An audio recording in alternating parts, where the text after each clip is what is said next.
Properties of electromagnetic wave, double star लगा लो, बहुत ज्यादा इंपॉर्टेंट है, एग्जाम में पक्का एक क्वेश्चन इससे पूछा जाता है। नेक्स्ट टॉपिक क्या है? Properties of electromagnetic wave. हम जितनी भी इलेक्ट्रोमैग्नेटिक वेव हैं सबकी कॉमन प्रॉपर्टीज यहाँ पे डिस्कस करेंगे। कौन सी प्रॉपर्टीज डिस्कस करनी है? कॉमन, जो सब इलेक्ट्रोमैग्नेटिक वेव की आपको दिखेंगी। अलग अलग टाइप की जो इलेक्ट्रोमैग्नेटिक वेव हैं उनकी फ्रीक्वेंसीज अलग अलग होती हैं, उसके अकॉर्डिंग उनका जो यूज होगा वो अलग अलग होगा, उनकी नेचर भी थोड़ी थोड़ी डिफरेंट होगी, लेकिन कुछ ऐसी प्रॉपर्टीज है जो हर टाइप की इलेक्ट्रोमैग्नेटिक वेव्स में आपको देखने को मिलती है। हम उन कॉमन प्रॉपर्टीज को अभी डिस्कस कर रहे हैं। पहली प्रॉपर्टी ये है कि जो इलेक्ट्रोमैग्नेटिक वेव है इनको ट्रेवल करने के लिए किसी मीडियम की रिक्वायरमेंट नहीं होती है। जब इलेक्ट्रोमैग्नेटिक वेव ट्रेवल करेंगी तो इनको ट्रेवल करने के लिए किसी मीडियम की रिक्वायरमेंट नहीं है, does not require a medium. दूसरी इसकी प्रॉपर्टी ये है कि इनकी जो स्पीड होती है वो स्पीड ऑफ लाइट के बराबर होती है इन वैक्यूम, और इसका फॉर्मूला होता है 1/√μ0 इंटू अपसाइलन नॉट। किसी मीडियम में देखोगे तो स्पीड होगी 1/√μ इंटू अपसाइलन के बराबर। उस मीडियम के अकॉर्डिंग मैग्नेटिक परमिएबिलिटी और इलेक्ट्रिकल परमिटिविटी की वैल्यू हम पुट करके सॉल्व कर लेंगे, उससे speed of electromagnetic wave in that medium आ जाएगी अपने पास। थर्ड प्रॉपर्टी ये है कि जो भी इलेक्ट्रोमैग्नेटिक वेव होती है इनके अंदर इलेक्ट्रिक फील्ड भी होता है, मैग्नेटिक फील्ड भी होता है, लेकिन कोई चार्ज नहीं होता है इनके ऊपर। और अगर चार्ज नहीं होगा तो जब ये ट्रेवल करेंगी तो कोई भी दूसरा इलेक्ट्रिक फील्ड या कोई दूसरा मैग्नेटिक फील्ड इनको अफेक्ट नहीं कर सकता, इनको डिस्टर्ब नहीं कर सकता। मान लो कोई इलेक्ट्रोमैग्नेटिक वेव जा रही है, बीच में आपने इलेक्ट्रिक फील्ड लगा दिया तो उससे इनके ऊपर कोई फर्क नहीं पड़ेगा। जो इलेक्ट्रोमैग्नेटिक वेव है वो जैसे जा रही थी वैसे जाएंगी। इलेक्ट्रिक फील्ड या मैग्नेटिक फील्ड चार्ज पार्टिकल्स को या चार्ज ऑब्जेक्ट्स को अफेक्ट करते हैं, लेकिन क्योंकि इलेक्ट्रोमैग्नेटिक वेव्स प्योर एनर्जी होती है तो इन पे कोई चार्ज होता नहीं है, इसलिए इनको कोई भी एक्सटर्नल इलेक्ट्रिक फील्ड या मैग्नेटिक फील्ड अफेक्ट नहीं कर पाएगा। याद रखना है, does not affected by external electric field and magnetic field. ये चीज समझ में है क्या? चार्ज नहीं होने से कोई भी एक्सटर्नल इलेक्ट्रिक फील्ड या मैग्नेटिक फील्ड इनको अफेक्ट नहीं कर पाता है। अगली प्रॉपर्टी ये है कि कोई भी इलेक्ट्रोमैग्नेटिक वेव हो उसके अंदर इलेक्ट्रिक फील्ड और मैग्नेटिक फील्ड हमेशा एक दूसरे के परपेंडिकुलर होंगे और साथ में डायरेक्शन ऑफ प्रोपेगेशन के भी परपेंडिकुलर होंगे। जैसे अगर ये डायरेक्शन ऑफ प्रोपेगेशन है तो इलेक्ट्रिक फील्ड इस डायरेक्शन ऑफ प्रोपेगेशन के परपेंडिकुलर होगा, साथ में मैग्नेटिक फील्ड के भी परपेंडिकुलर होगा। मतलब ये तीनों क्या होंगे? म्यूचुअली परपेंडिकुलर होंगे, आपस में परपेंडिकुलर होंगे। इसको हम बोलते हैं transverse nature of electromagnetic wave. मतलब जो इलेक्ट्रोमैग्नेटिक वेव है वो कौन सी वेव होती है? ट्रांसवर्स वेव होती है। दो टाइप की वेव होती है, एक तो लॉन्गिट्यूडनल और एक होती है ट्रांसवर्स। तो ये कौन सी वाली वेव है? ट्रांसवर्स वेव होती है। पानी के अंदर बनने वाली वेव्स कौन सी होती है? Transverse wave. और साउंड वेव्स क्या होती है? Longitudinal waves. इनमें डिफरेंस पता है क्या आपको? आपने देखा होगा पानी में जब आप पत्थर डालते हो तो पानी में वेव इस तरीके से बनती है, जिस डायरेक्शन में वो ट्रेवल करती है मीडियम के पार्टिकल उसके परपेंडिकुलर वाइब्रेशन करते हैं। जबकि साउंड वेव्स में क्या होता है? जिस डायरेक्शन में साउंड ट्रेवल करता है मीडियम के पार्टिकल्स उस डायरेक्शन के अलोंग वाइब्रेशन करते हैं। इनको हम बोलते हैं लॉन्गिट्यूडनल वेव, जिसमें मीडियम के particles direction of propagation of the wave के अलोंग वाइब्रेशन करते हैं। और दूसरी कौन सी बताई? Transverse wave. ट्रांसवर्स वेव में क्या होगा? Direction of propagation of the wave के परपेंडिकुलर मीडियम के पार्टिकल्स वाइब्रेशंस करेंगे। ठीक है, तो ये याद रखना है। फिफ्थ इसके अंदर प्रॉपर्टी है कि जो इलेक्ट्रोमैग्नेटिक वेव हैं उनके अंदर इलेक्ट्रिक फील्ड और मैग्नेटिक फील्ड की जो मैक्सिमम वैल्यूज हैं उनका रेशियो हमेशा स्पीड ऑफ लाइट के बराबर होगा। E0/B0 ये हमेशा किसके बराबर होगा? स्पीड ऑफ लाइट के बराबर होगा। किसी भी इलेक्ट्रोमैग्नेटिक वेव के अंदर इलेक्ट्रिक फील्ड की मैक्सिमम वैल्यू और मैग्नेटिक फील्ड की मैक्सिमम वैल्यू का जो रेशियो है वो हमेशा किसके बराबर आएगा? स्पीड ऑफ लाइट के बराबर आएगा। तो जो भी न्यूमेरिकल्स वगैरह सॉल्व करो या कैलकुलेशन करो उसमें आप इस कॉन्सेप्ट को यूज कर सकते हो। ठीक है, इसके अलावा जो इलेक्ट्रोमैग्नेटिक वेव हैं उनको जैसे रिप्रेजेंट करेंगे तो कैसे रिप्रेजेंट करना है? जैसे मान लो कि जो इलेक्ट्रोमैग्नेटिक वेव है उसके अंदर इलेक्ट्रिक फील्ड y एक्सिस के लॉन्ग है, तो मैं उसको लिखूंगा EY = E0 sin ω/t plus या माइनस kx। ठीक है, और अगर मैग्नेटिक फील्ड देखा जाए तो वो z एक्सिस के लॉन्ग है सपोज करो, तो उसको लिखा जाएगा BZ = B0 sin ω/t plus या माइनस kx। यहाँ पे ये जो E0 या B0 है इनको हम बोलते हैं maximum values of electric field and magnetic field. जो भी इलेक्ट्रोमैग्नेटिक वेव है उसके अंदर आप देखोगे कभी तो इलेक्ट्रिक फील्ड मैक्सिमम होगा, फिर मिनिमम होगा, फिर अपोजिट डायरेक्शन मैक्सिमम होगा, ऐसे बार बार चेंज होगा। तो इलेक्ट्रिक फील्ड या मैग्नेटिक फील्ड की जो मैक्सिमम वैल्यूज आ रही हैं उनको हम ई नोट या बी नोट बोलेंगे। ये जो ओमेगा है इसको हम बोलते हैं एंगुलर फ्रीक्वेंसी, जिसका फॉर्मूला क्या होता है, omega equal to 2 pi nu. Nu मतलब फ्रीक्वेंसी, न्यू को हम क्या बोल रहे हैं यहाँ पे, फ्रीक्वेंसी, और ओमेगा को हम क्या बोल रहे हैं, एंगुलर फ्रीक्वेंसी। अच्छा, ये जो के है, के का भी एक फॉर्मूला है, के होता है 2 पाई बाई लैम्डा, है ना। के एक यहाँ पे वैल्यू होती है किसी भी इलेक्ट्रोमैग्नेटिक वेव के लिए जो 2 पाई बाई लैम्डा के बराबर होती है। तो ये ओमेगा और के की वैल्यूज हैं, ये आपको याद रखनी है। अच्छा, यहाँ पे प्लस कब लेना है और माइनस कब लेना है बीच में, अगर इलेक्ट्रोमैग्नेटिक वेव, ध्यान से सुनना, अगर electromagnetic wave positive X direction में जा रही है तो बीच में माइनस आएगा, और अगर नेगेटिव एक्स डायरेक्शन में जा रही है तो बीच में प्लस आएगा, याद रखना है। अगर electromagnetic wave positive X direction में जा रही है तो फिर बीच में कौन सा सिंबल यूज करोगे, माइनस का। पॉजिटिव एक्स डायरेक्शन में जा रही है तो बीच में क्या आएगा, माइनस, और अगर नेगेटिव एक्स डायरेक्शन में जा रही है तो बीच में क्या आएगा, प्लस आएगा। एक चीज और, जिस डायरेक्शन में इलेक्ट्रोमैग्नेटिक वेव ट्रेवल करेगी एक्स वाई जेड एक्सिस में से, वो यहां पे लिखा हुआ मिलेगा, के का मल्टीपल वही होगा। जैसे अगर इक्वेशन ऐसी होती है ना, के वाई, मतलब बाकी सेम रहता, मतलब यहाँ पे प्लस या माइनस के वाई होता है, इसका मतलब इलेक्ट्रोमैग्नेटिक वेव वाई एक्सिस के लॉन्ग मूव कर रही है ना, वाई एक्सिस के लॉन्ग मूव कर रही होगी। और अगर जेड लिखा होता तो इसका मतलब वो जेड एक्सिस के लॉन्ग मूव कर रही होती। तो किस डायरेक्शन में वो मूव कर रही है, एक्स एक्सिस के लॉन्ग है, पॉजिटिव एक्स डायरेक्शन में या माइनस एक्स डायरेक्शन में, इनमें से कोई एक डायरेक्शन में होगी तो यहाँ पे एक्स मिलेगा। अगर पॉजिटिव वाई डायरेक्शन में या नेगेटिव वाई डायरेक्शन में होगी तो यहाँ पे क्या मिलेगा, वाई मिलेगा। अगर पॉजिटिव जेड डायरेक्शन में या नेगेटिव जेड डायरेक्शन में अगर मूव करेगी तो यहाँ पे क्या मिलेगा, के का मल्टीपल जेड मिलेगा। तो उसको देख के हम पता लगा सकते हैं कि इलेक्ट्रोमैग्नेटिक वेव कौन सी डायरेक्शन में ट्रेवल कर रही होगी। आई बात समझ में, ठीक है, याद रखना है।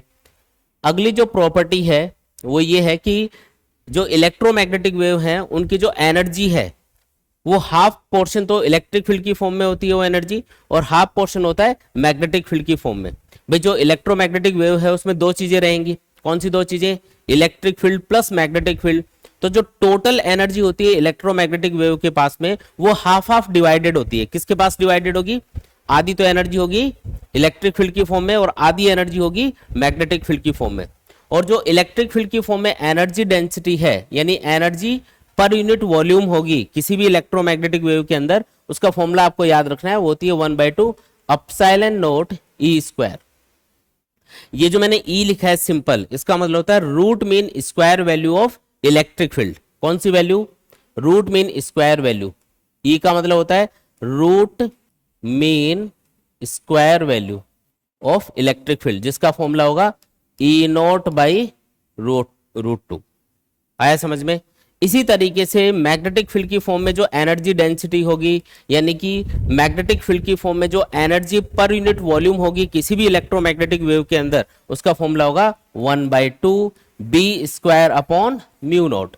यहाँ पे बी का मतलब वही है, बी का मतलब क्या है, root mean square value of magnetic field, और बी का फॉर्मूला क्या बन जाएगा, बी नॉट बाई रूट 2। याद रखने वाला फॉर्मूला है।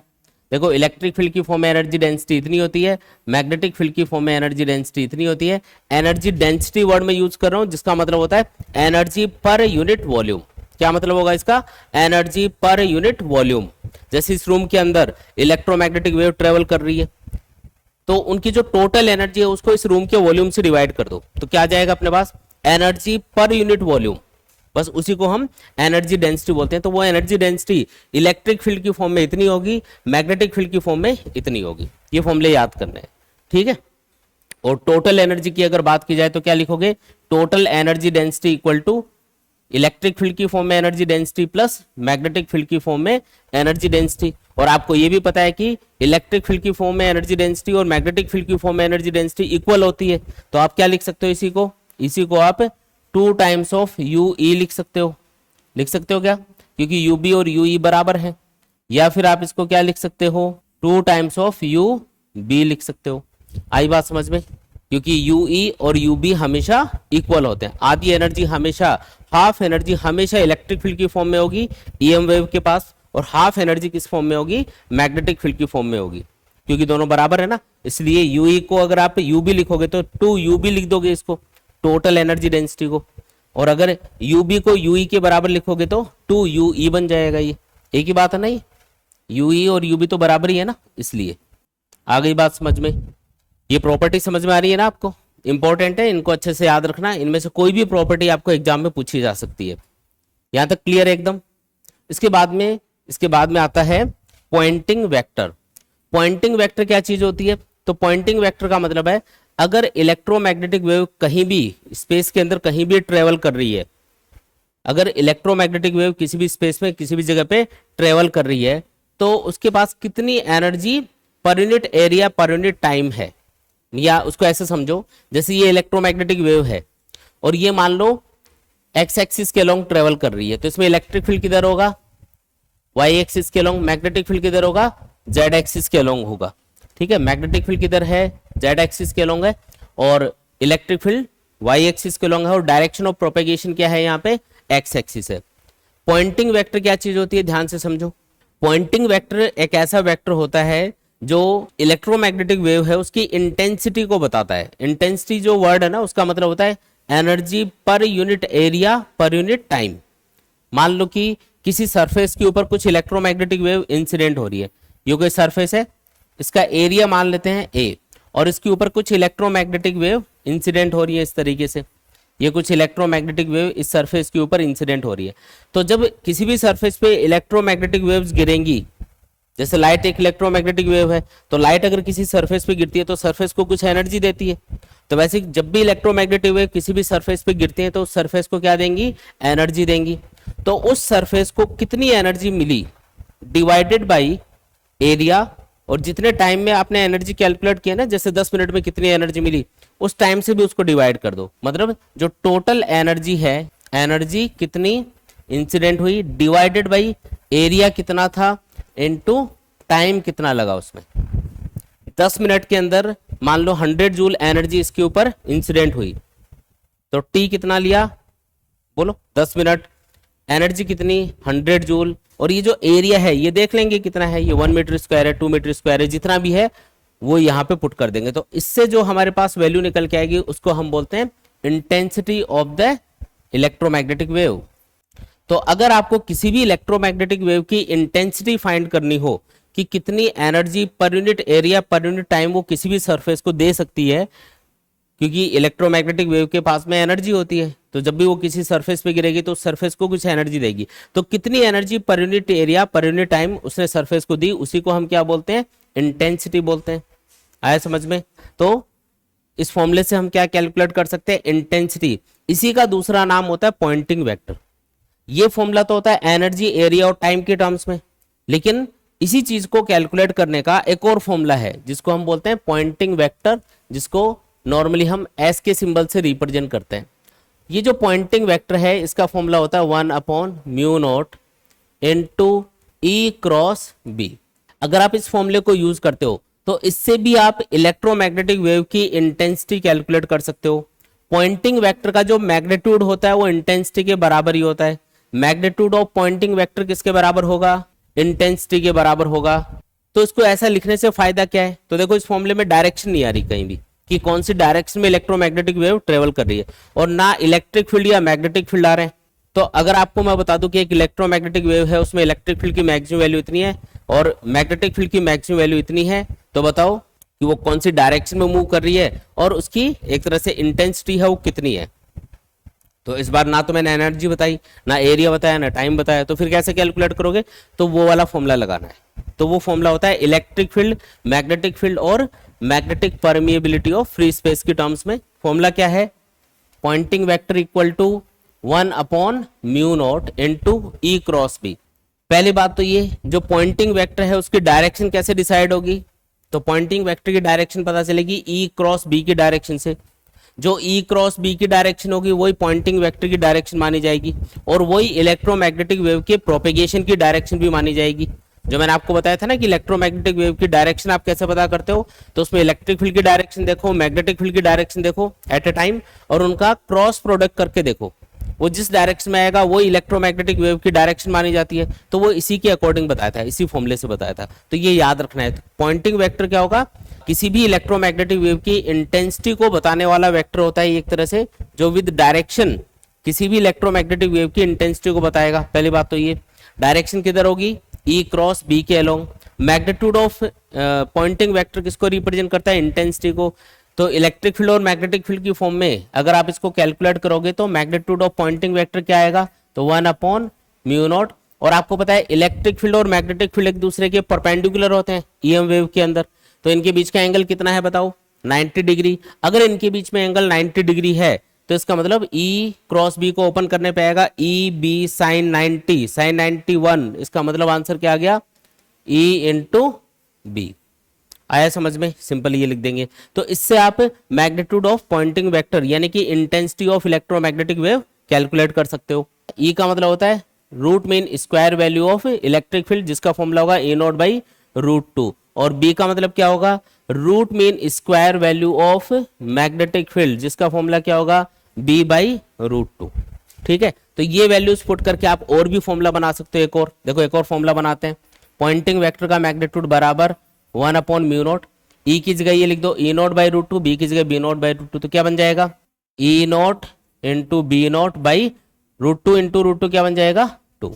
ये लो, एक और फॉर्मूला बन गया। अगर E0 B0 दे रखा हो तो ऐसे फॉर्मूला यूज करके आप मैग्नीट्यूड ऑफ पॉइंटिंग वेक्टर यानी कि intensity of electromagnetic wave find कर सकते हो। और अगर आप ये चाहते हो सिर्फ इलेक्ट्रिक फील्ड की फॉर्म में ही इसको रिप्रेजेंट करो फॉर्मूले को, मान लो मैंने इलेक्ट्रिक फील्ड ही बताया आपको कि एक इलेक्ट्रोमैग्नेटिक वेव में इलेक्ट्रिक फील्ड इतना है, तो बताओ उसकी इंटेंसिटी कितनी है या पॉइंटिंग वेक्टर का मैग्नीट्यूड कितना है। तो B0 तो दिया ही नहीं, तो फिर क्या करोगे, तो आपको रिलेशन याद रखना है कि किसी भी इलेक्ट्रोमैग्नेटिक वेव के अंदर इलेक्ट्रिक फील्ड की जो मैक्सिमम वैल्यू होती है जिसको हम E0 बोलते हैं, ये जो मैक्सिमम वैल्यू होगी ना इसको हम क्या बोलेंगे, E0। ये इलेक्ट्रिक फील्ड है, इसकी मैक्सिमम वैल्यू को E0 बोला जाएगा। और ये मैग्नेटिक फील्ड की मैक्सिमम वैल्यू होगी, है ना, इसको हम क्या बोलेंगे, B0 बोलेंगे। तो E0 और B0 इनमें रिलेशन क्या बताया था आपको, C इक्वल टू क्या होता है, E0/B0। तो अगर आप चाहते हो कि ये फॉर्मूला सिर्फ इलेक्ट्रिक फील्ड में लिखा जाए तो आप मैग्नेटिक फील्ड को किससे रिप्लेस कर सकते हो, B0 इक्वल टू क्या लिख सकते हो, E0/C लिख सकते हो। तो ये फॉर्मूला क्या बन जाएगा, बोलो, E0 इंटू B0 की जगह मुझे क्या लिखना है, B0 की जगह मुझे लिखना है E0/C।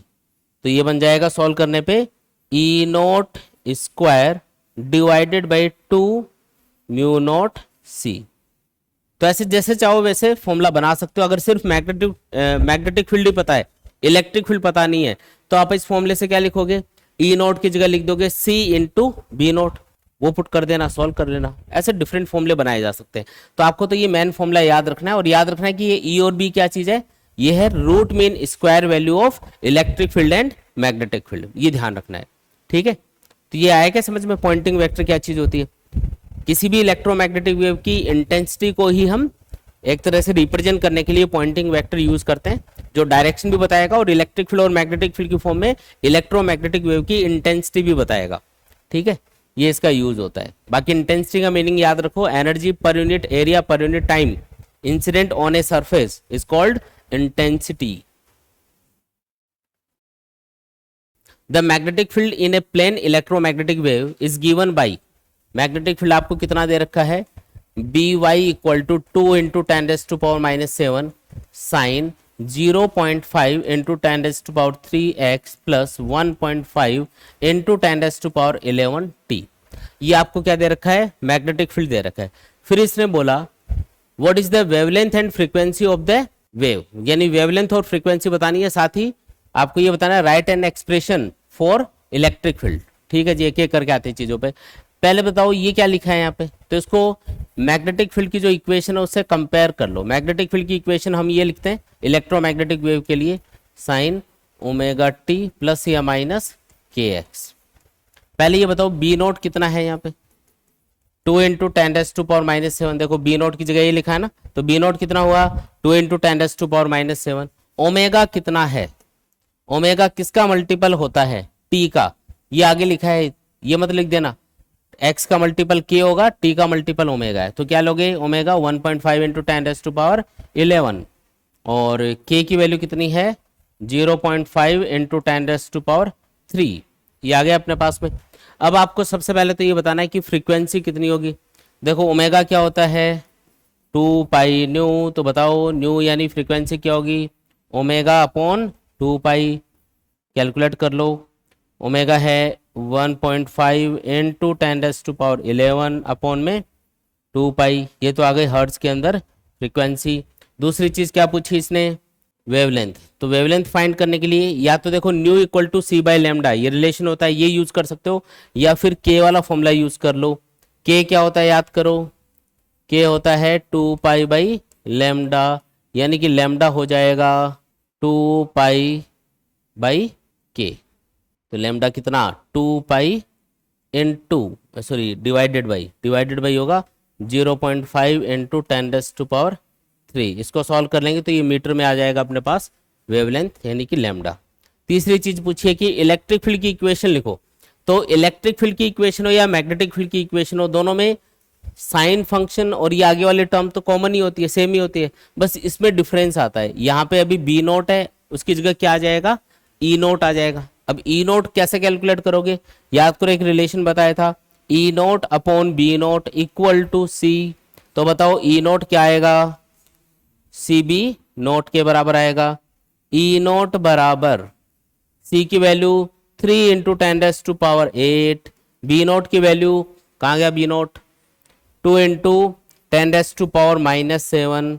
सॉल्व कर लो 6 इंटू ये 60 आ गया, ये तो पूरा पूरा 60 वोल्ट पर मीटर, ये यूनिट होती है इलेक्ट्रिक फील्ड की वोल्ट पर मीटर। अब ई नोट आ गया तो अब इक्वेशन लिख दो। क्या लिखना पड़ेगा, देखो मैग्नेटिक फील्ड किधर है इसमें वाई एक्सिस के लोगे, और यहाँ पे क्या लिखा है एक्स लिखा है, इसका मतलब एक्स एक्सिस के लोगे या एक्स या माइनस एक्स एक्सिस के लोगे, ये ट्रेवल कर रही है। मैग्नेटिक फील्ड वाई एक्सिस के लोगे तो कौन सी डायरेक्शन बची जेड एक्सिस बची, तो इलेक्ट्रिक फील्ड किधर होना चाहिए जेड एक्सिस के लोग होना चाहिए, तो इधर ई छोटा सा जेड लगाएंगे। फिर लिखते हैं इधर ई नोट की वैल्यू कितनी 60, और बाकी जो है मैग्नेटिक फील्ड वाली इक्वेशन में आगे ये एज इट इज इसमें छाप दो साइन 0.5 इंटू 10⁻³ क्योंकि ये सेम ही होता है।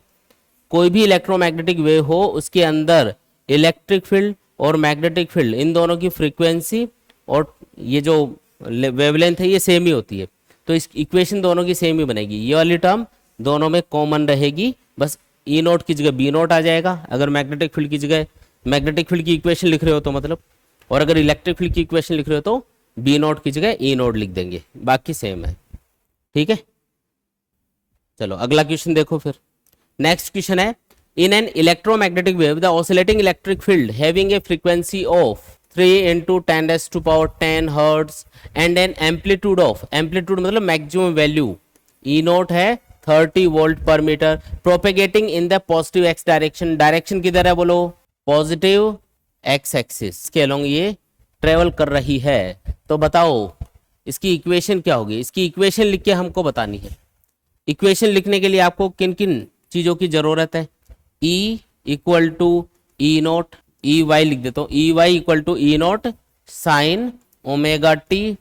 अगर ये पॉजिटिव एक्स डायरेक्शन में जा रही है तो बीच में क्या आएगा माइनस आएगा के एक्स, ये लिख देंगे। तो किन किन चीजों की जरूरत है, एक तो हमको चाहिए ओमेगा, एक चाहिए हमको के, एक चाहिए हमको ई नोट दे रखा है। ओमेगा कहाँ से लाओगे फ्रीक्वेंसी से, ओमेगा क्या होता है 2π न्यू, 2π न्यू की वैल्यू 3 इंटू 10⁻10, बताओ क्या आएगा 6π इंटू 10⁻10 और रेडियन पर सेकेंड, ये इसकी यूनिट होती है। और एक चीज के क्या होता है 2π/λ, यही होता ना। अब लेमडा तो दे ही नहीं रखा, कोई बात नहीं, हमारे पास एक रिलेशन होता है फ्रीक्वेंसी इक्वल टू c/λ। तो बताओ लेमडा इक्वल टू क्या लिखोगे c/न्यू, तो लेमडा की जगह क्या लिख दूं मैं c/न्यू, न्यू ऊपर चला जाएगा ना। तो बताओ क्या बनेगा 2π न्यू की वैल्यू 3 इंटू 10⁻10 डिवाइडेड बाई सी यानी कि 3 इंटू 10⁸, बताओ क्या आएगा 200π आ गया क्या।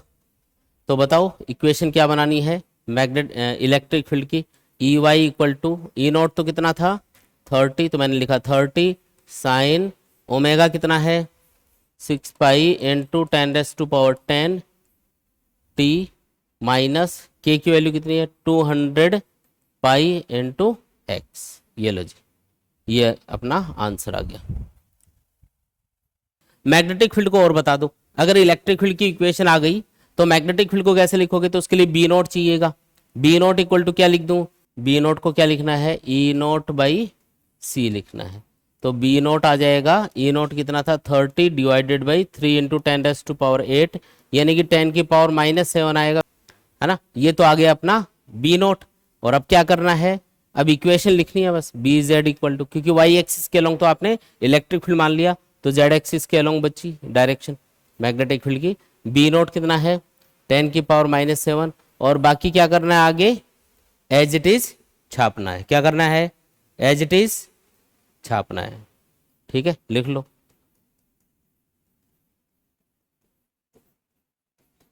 ये लो जी, खत्म।